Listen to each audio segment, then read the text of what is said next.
Le pont vers la supraconscience. De Jean-Pierre Aulas. Leçon 13. Les idées et le mental.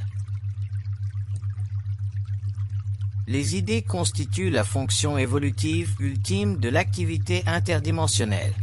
Elles servent, par nécessité, au développement de la conscience, au-delà des valeurs idéalisées par l'ego inconscient dans son besoin perpétuel d'expression. Elles constituent un pont mental vivant qui relie le cerveau à l'esprit. Elles constituent l'essence vitale psychique et psychologique d'un ego constamment sous pression pour se manifester, afin de remplir innocemment un rôle karmique déterminé avant l'incarnation dans un monde régi, à son insu, par la loi de la nécessité psychique. Les idées créatives sont les garantes de l'évolution civilisée car elles assurent l'activité de l'esprit, en tant que canal de la conscience au bénéfice de la race humaine, de la civilisation, en dernière analyse, du moins individualisée. Elles offrent une mesure du potentiel évolutif relatif de la civilisation, dans l'espace-temps astérisque de la race, où l'individu, au terme d'un long cycle évolutif, doit être élevé à un statut universel d'indépendance créative et d'attributs psychiques perfectionnés. Les idées ne correspondent pas à une finalité idéologique, même si cela semble être le cas lorsqu'elles sont exprimées avec vigueur par les puissants de ce monde. Le progrès des idées corrige constamment les abus et les illusions du passé. L'esprit ne provient en rien de l'être humain en soi. Il pulse à travers lui tandis que les idées cultivent et entretiennent l'illusion qu'il provient de lui. Cette condition confère à l'ego l'illusion millénaire du libre arbitre, nécessaire à l'équilibre psychique et psychologique, jusqu'à ce qu'il ait atteint un niveau d'intelligence consciente suffisamment avancé pour comprendre la relation intime avec les forces psychiques qui façonnent l'évolution personnelle, celle de la société et de l'humanité en général. Alors que l'esprit transcende les dimensions idéologiques, les idées correspondent aux besoins psychiques de l'être humain. Elles lui permettent de faire l'expérience de la réflexion psychologique, afin qu'il vive et, au niveau de l'âme, l'impression d'appartenir au monde et d'en être le maître. La conscience, à la fin de ce cycle, est encore trop primitive pour que le moi puisse voir et comprendre sa relation avec l'intelligence prépersonnelle. Une telle qualité interne dépend davantage de la science de l'esprit que de la nature des idées. Les idées ne sont que des aspects chronologiques du développement évolutif manifesté par les forces sociales, mues par les dynamiques psychiques du flux et de la pression qui s'identifient comme un pouvoir organisationnel. Pour comprendre la relation entre l'esprit et la dimension psychique de la pensée, nous devons nous libérer des insécurités psychologiques de l'ego afin de percevoir le moi, geste conscient plus ou moins dépourvu de réflexion. Il devient alors évident que l'esprit est le siège créatif du moi et que ce dernier y réagit ou agit en harmonie avec lui, selon le degré de liberté dont il jouit par rapport à la coloration astrale de ses idées. Lorsque l'on fait l'expérience de la pensée, l'ego s'y associe plutôt que de s'y identifier de manière créative. Lorsque l'esprit est de plus en plus perçu comme un état créatif prépersonnel, les idées s'élèvent naturellement et facilement au-delà du seuil de la mémoire, et l'ego pénètre dans une zone créative qui élève la perception de la pensée à un niveau qui réside au-delà de l'intellect. Un tel contact avec l'esprit à l'œuvre permet au moi de canaliser la pensée et de découvrir que les idées ne sont que la projection de l'énergie de la pensée, qui se combine avec la dynamique psychologique de l'intellect.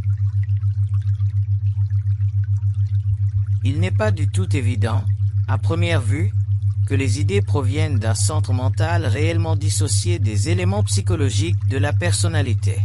La science de l'esprit commence à l'intersection de notre territoire psychologique et psychique, un point rarement exploré objectivement dans un contexte culturel où l'individu a été éduqué à penser en termes de paramètres psychologiques définis, facilement rattachables aux vicissitudes de la personnalité et de sa mémoire. Cela masque le fait que les idées proviennent de plans dimensionnels qui utilisent la personnalité comme un bouclier contre l'impact dévastateur qu'aurait la divulgation soudaine et imprévue de la réalité psychique sur l'ego non initié. Le niveau des idées correspond toujours à la réalité personnelle et renforce l'expérience subjective de la pensée qui, à son tour, maintient une certitude fictive de notre rapport au monde qui se conforme à nos attentes psychologiques. La conscience créative et objective se perd au cours de cet exercice, tout comme la proximité consciente avec le monde psychique de l'esprit qui, autrement, laisserait grandes ouvertes les voies de la perception et de la compréhension supérieure. La psychologie supramentale indique que l'esprit implique la relation infinie entre le moi, l'âme et l'esprit ou double éthérique, et la conscience de soi reconnaît l'existence de cet axe. L'entité physique fait l'expérience d'un niveau de communication, qu'il soit conscient ou inconscient, avec la personne éthérique ou l'ajusteur de pensée prépersonnelle par le biais de facultés télépathiques partiellement ou pleinement développées qui brisent l'illusion d'une pensée provenant d'une source égocentrique. Le contact psychique avec des dimensions parallèles est une partie essentielle de la réalité de la conscience évolutive. Une nouvelle approche psychologique de la réalité de l'esprit est indispensable. Les composantes du moi devraient être comprises selon l'ordre de leur fonction ascendante et non selon des configurations égocentriques établies depuis les débuts de la philosophie. L'esprit est une dimension accessible et authentique de dialogue universel entre les ordres supérieurs et inférieurs de l'intelligence, au bénéfice des deux. Il ne s'agit pas d'une base de données limitée à des paramètres intellectuels, mais d'une source d'intelligence à travers laquelle sont accessibles des perspectives prépersonnelles visant au développement évolutif de la race en général et de l'être humain en particulier, à travers une civilisation qui lui sert de moyen d'expression. Le potentiel créatif de la pensée dépend de la vibration de l'âme et de la tension psychique qui conditionne l'évolution du moi. Par conséquent, le moi inconscient ne peut se focaliser sur la vibration la plus élevée de l'esprit et vie, pendant toute la durée de son existence, dans le registre inférieur de la conscience de la pensée, sans jamais atteindre la pleine profondeur de l'esprit. Une nouvelle psychologie évolutionniste pourrait mettre en évidence la différence objective entre conscience et mentale et permettre à l'individu de réaliser son partenariat psychique avec la connaissance accessible uniquement par le lien télépathique avec la réalité de l'intelligence supérieure. L'évolution personnelle peut alors être satisfaite et le moi peut être autorisé à graviter vers une liberté supramentale en vertu de son contact interne avec son propre moi éthérique. Cela mettrait fin à l'isolement psychique de l'être inconscient. La vie mentale se réaliserait à travers le lien télépathique permanent avec le moi éthérique supérieur.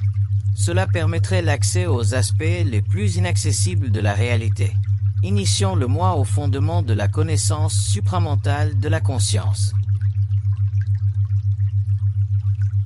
La notion poétique selon laquelle l'inspiration est un mouvement de l'esprit qui satisfait les besoins et les impulsions créatives du penseur dénote une compréhension rudimentaire des forces à l'œuvre au-delà de l'expérience humaine.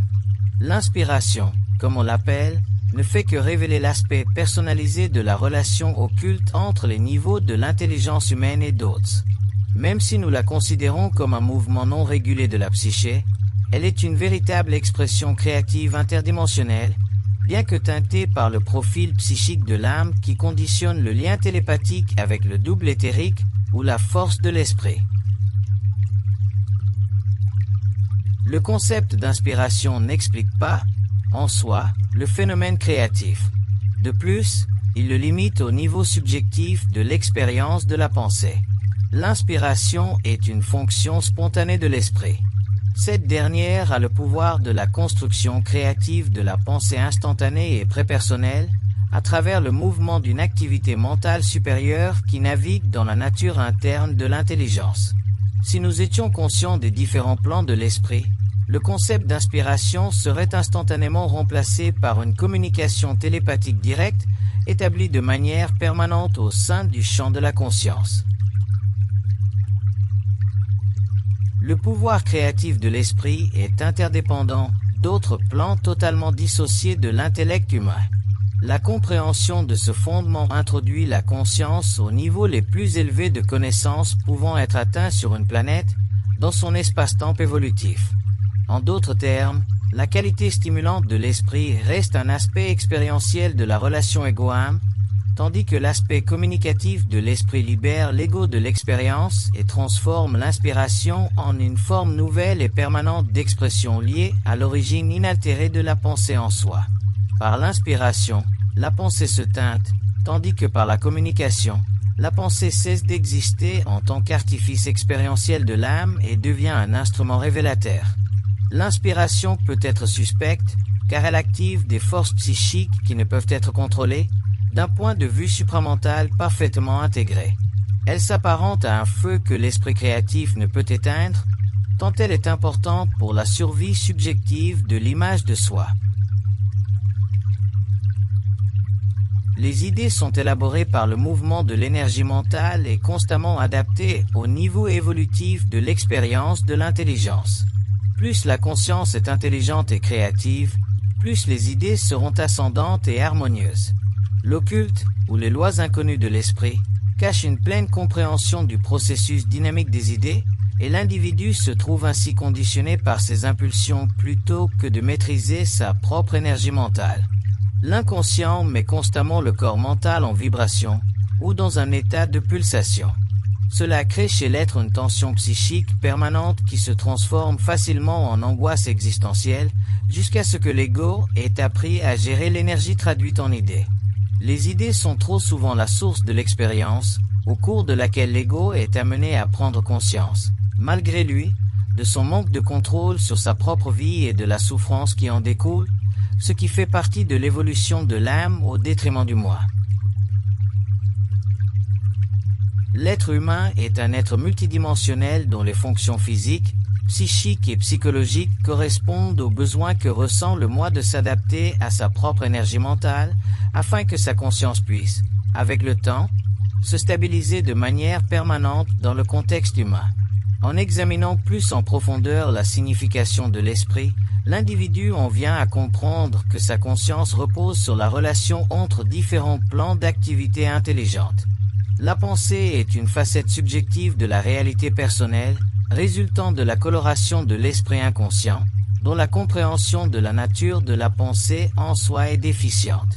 La poursuite du développement du processus de pensée, au-delà des limites psychologiques du moi ignorant, conduit à la perception d'un point de contact entre le moi inférieur et un plan mental ou psychique supérieur, siège du moi supérieur ou de l'esprit créatif. Cette perception crée un choc qui a pour effet d'ouvrir la psyché au sein de la matière égoïque, invitant le moi à être témoin d'une réadaptation de son propre processus de pensée qui facilite un afflux supplémentaire de données prépersonnelles non conditionnées par les expériences du passé.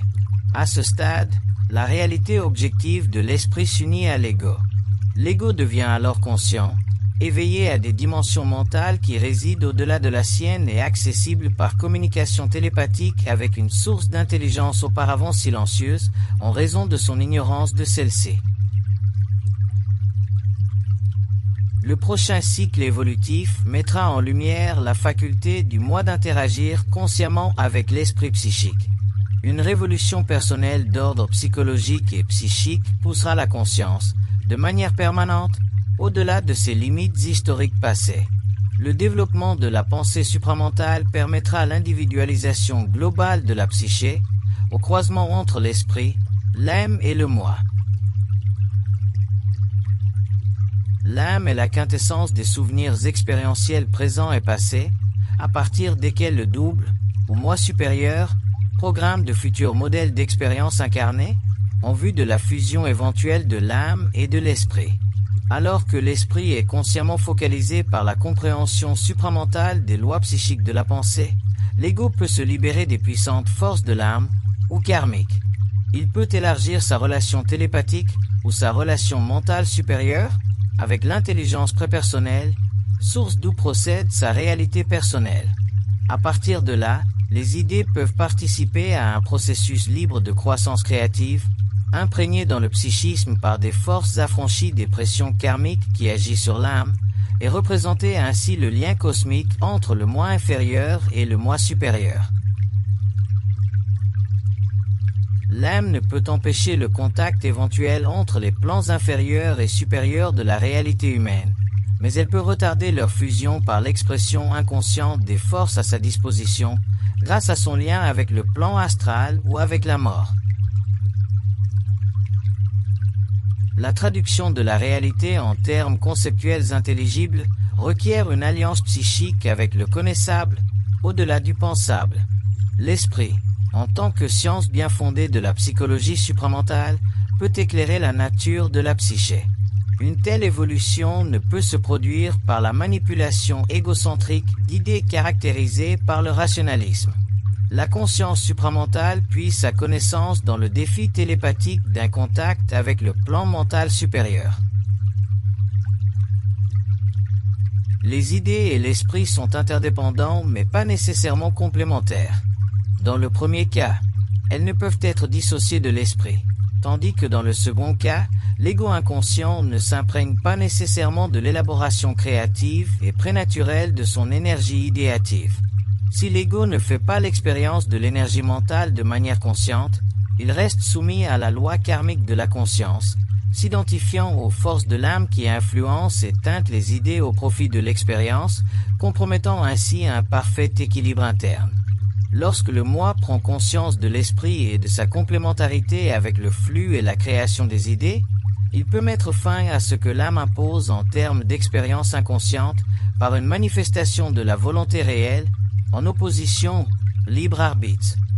Cette loi karmique de la conscience, qui fait de la vie une conséquence d'incidents isolés, est remplacée lorsqu'un destin contrôlé, dans un mouvement intelligent ininterrompu, justifie la vie consciente par un développement ascendant de l'esprit, dans les limites de l'identité individualisée du moi.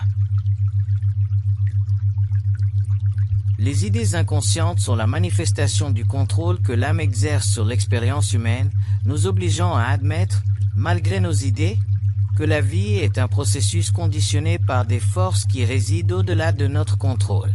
L'élévation de l'état de conscience humaine remplace les habitudes mécaniques. L'esprit humain est un monde psychique, accessible à l'intelligence supérieure qui régule le flux d'énergie au sein du moi, afin d'aligner les réalités psychologiques et psychiques. L'esprit supérieur ne peut être introduit dans la conscience de l'ego que par l'ouverture d'un centre supramental qui convertit l'énergie psychique en un pouvoir créatif infini. L'esprit est un monde intérieur de communication de la pensée et non un état. Il est perçu comme un état car nous ne parvenons pas à en dévoiler les mécanismes internes subtils. C'est ce qui fait obstacle à la compréhension harmonieuse entre les hommes, tandis que leur personnalité perturbe les énergies de leur communication. Cette cécité réduit le moi au rôle de victime, avec l'aide de la désinformation accumulée qui découle de la nature involutive de la civilisation et des sociétés en général. La limite fondamentale de la conscience humaine trouve sa cause dans le fait que l'individu est dépourvu d'un centre mental psychique développé qui lui donnerait autrement accès à ses facultés internes, le mettant en contact avec l'intelligence objective, source de la réalité. L'intellect utilise la connaissance égocentrique, tandis que la conscience supramentale crée des conditions de perception mentale qui sondent les mécanismes de l'énergie mentale. Cette différence est fondamentale pour les deux états de conscience et l'un n'exclut pas l'autre. Alors que l'intellect utilise les centres inférieurs de la conscience pour comprendre les forces mécaniques de la vie, l'intelligence supramentale élève l'esprit à un niveau capable d'actualiser les facultés psychiques de l'individu, lui accordant une indépendance vis-à-vis des forces de l'âme, responsables de l'expérience aveugle. L'intelligence humaine est inutilisée. Cette énergie illimitée n'est disponible que si les attitudes égocentriques sont transformées en intelligence transparente non égoïque. Le nouveau cycle de développement de la conscience mettra en lumière les révélations du passé. L'être comprendra progressivement les mécanismes de la pensée qui facilitent la communication avec l'intelligence interdimensionnelle en harmonie avec son statut évolutif. Il découvrira l'influence des abysses qui l'ont manipulé pendant des millénaires depuis sa descente dans la matière. Le moi fera l'économie de sa propre lumière, source de la conscience, et confirmera sa condition cosmique en tant qu'être libre. Le passage à l'éveil de la conscience exigera une profonde transformation de soi. Les besoins intérieurs de l'individu s'élargiront avec la conscience vers une compréhension parfaite de ce que les initiés du passé ne pouvaient expliquer à une époque de profonde ignorance humaine. Le développement évolutif de l'esprit conduira à l'éveil de la conscience supramentale. Une nouvelle croissance surgira lorsque le moi renversera progressivement les notions du passé en les remplaçant par des idées qui le rapprochent de sa réalité psychique. Le passage de l'évolution mentale ou psychologique à l'évolution supramentale ou psychique transformera le regard que le moi porte sur la vie, la mort et les mystères. Ce sera une expérience difficile pour la civilisation, dont l'influence sur l'esprit sera remise en question tandis que le moi témoignera de l'héritage des illusions astrales qui ont maintenu l'humanité dans l'obscurité pendant des millénaires. Le moi se trouve à la croisée des chemins entre le passé et l'avenir de la civilisation. La lutte du moi pour la liberté, face à la conscience de masse, sera la plus importante jamais menée au niveau individuel. Le rôle des enseignements du passé, malgré leur importance pour la conscience évolutive antérieure, sera mis de côté dans la phase finale de l'autodétermination grâce à un nouvel éveil psychique. La conscience n'appartiendra plus simplement aux aspects psychologiques de la réalité. Elle plongera dans les dimensions psychiques de l'esprit pour vaincre le syndrome de la culpabilité psychologique qui est à la base de toutes les religions depuis les débuts de la civilisation. La conscience ne peut devenir transparente tant que la culpabilité fait partie de sa composition. Cette partie de sa nature astrale empêche le plein développement de l'intelligence créative en raison de la manipulation négative des émotions. L'esprit est un phénomène cosmique aux proportions humaines. À mesure que ces lois internes seront mises en lumière, les idées seront de plus en plus sous le contrôle humain, conduisant à la compréhension parfaite de la nature infinie de l'esprit. L'expérience de la pensée doit être élevée à un nouveau niveau d'éveil qui satisfasse la quête de connaissance au-delà des limites astrales de l'ego subjectif.